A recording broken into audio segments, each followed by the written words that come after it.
This is coming to Francesca. One of your points was that when two experts, scientific experts, have a controversy, that weakens the public impression that all is well in the domain of science. If I may respectfully take the contrary point of view, I would say that that is a total misnomer of how the public looks at science, and I think many more issues are not put into stone if you look at any topic on whether it be vaccines or things that have ethical implications, or even what I'm studying is the history of quantum mechanics.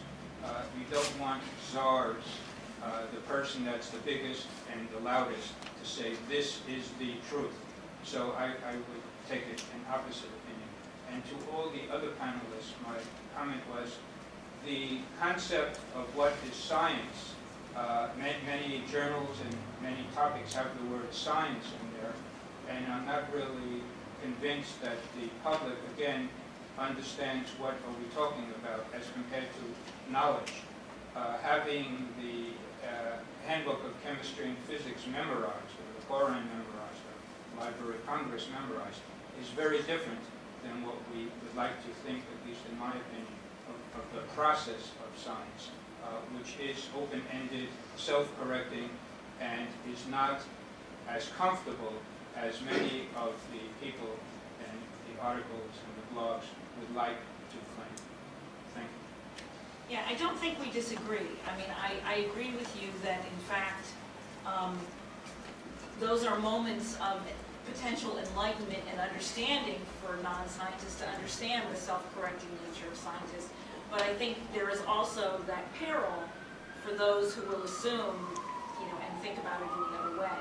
And as I said, when I rank these things and kind of go back and forth, I still come down on the side of, okay, let's let people see that process at work, because that's one of the ways that we can disabuse them of this ridiculousness that, I just judged a science fair last week, and all the students were like, well, I discovered and I found, and the truth is, and it's like, no, your evidence leads you to, and it's just so cute when they're 7th graders. But unfortunately, as they grow up, it's somewhat less science class they have. Exactly. Hopefully not. Yeah. If I could add to that, just really quickly, I actually got in a large argument on my blog because I was saying science is not a democracy. I mean, the process of peer review is not the process of commenting on or liking or thumbs-upping somebody else's research. It's much more nuanced than that. And I actually was using the term scientific consensus, and I got into a giant fight with a lot of the scientists at science blogs because they were all like, well, it's not about a consensus, it's about what the data says. And I'm like, yes, and your interpretation of that, which is evaluating. And they're like, no, it's what the data says. And we went back and forth, and I had this, I'm like, am I fighting with my own scientists here? Yes, okay. So what I find is that it's quite easy to fight with both sides on either side of you at the same time. On the one side, you're telling the people who don't believe in evidence that we need to look to the evidence. On the other side, you're telling people who are gathering the evidence, you do realize that your presumptions, assumptions, interpretation, context are playing into how you interpret that. And you're in the middle just going, so that's my personal experience with it. Okay, back here in the far back. And I forgot to mention, if you could say your name and some label you feel comfortable with. My name is Peter O'Connor. I work on energy and climate issues. This is a question, Jessica, is it? Yes. You said that the quote of science and democracy works well together. Democracy does say that all of our votes count the same, but on molecular biology, your opinion has a lot more than mine does. And on energy issues, mine counts more than hers does. So that is hard for a lot of people to understand. The science is elitist by design. And blogging adds to democracy that maybe doesn't really belong so well in science. So, I mean, how do you address that? How do you, when you're trying to communicate to the public, this is what science says, you also have to tell them this is what those who studied the issue and learned about it for decades conclude. It's not democratic. So you could have basically written the post that I wrote that caused that argument, because I completely agree with everything you just said. Science is by definition going to be a more elitist dialogue because it's between the people who have the training. And that can be good and it can be bad. But I guess what I try to do is make a metaphor.